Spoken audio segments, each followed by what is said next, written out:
Kilka dni temu powitaliśmy wiosnę. Jest to taki okres, kiedy w naszej kuchni pojawia się specyficzna roślina, goszcząca praktycznie tylko i wyłącznie w tym okresie na naszych stołach. Dodajemy ją do różnego rodzaju zup, sosów, mieszamy z wędliną, z jajkami. Jak się pewnie domyślacie, jest to chrzan. A skoro odpowiadam tutaj za kawę, to dzisiaj, a jakże, kawa z chrzanem. Czajnikowy.pl. Takim odpowiednikiem chrzanu w Japonii jest wasabi, znane nam dobrze z sushi barów, gdzie dzięki swoim właściwościom odkażającym, antybakteryjnym jest używane właśnie do tego, żeby likwidować bakterie. W końcu spożywamy surowe ryby. Jest to roślina bardzo trudna w uprawie, a więc takiej czystej postaci bardzo rzadko występuje u nas w Europie.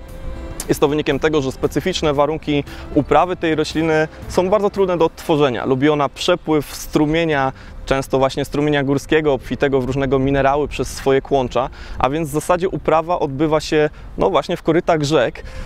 Gdzieś tam w Wielkiej Brytanii udało się odtworzyć te warunki, natomiast w dużej mierze wasabi miesza się właśnie z chrzanem, miesza się też z gorczycą i w takiej postaci często gości na naszych stołach w Europie.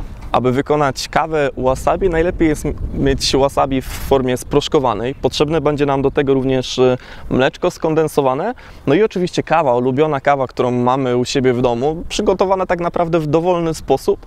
Myślę, że ważne jest, aby była ona intensywna w smaku, a więc zapaszmy ją troszeczkę mniejszej ilości wody, żeby ta kawa potrafiła przebić się przez te dwa bardzo silnie, intensywnie smakujące składniki.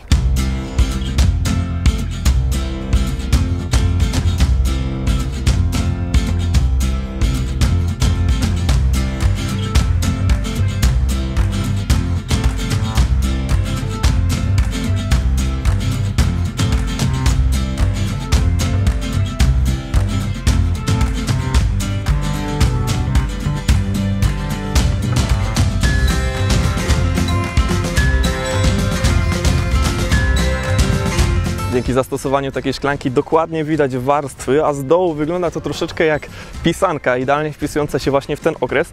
Pozostaje nam tylko rozmieszać i spróbować, jak całość smakuje, psując tym samym też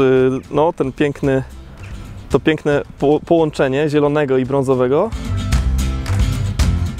Może nie wygląda to już tak pięknie, ale pozostaje nam pokusić się o jakieś wnioski i oczywiście spróbowanie tego, co tutaj mamy.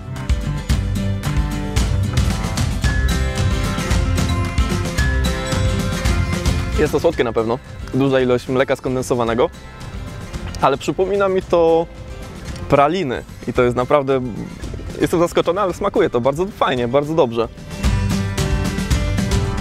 Połączenie jest zaskakujące, ale naprawdę dobre.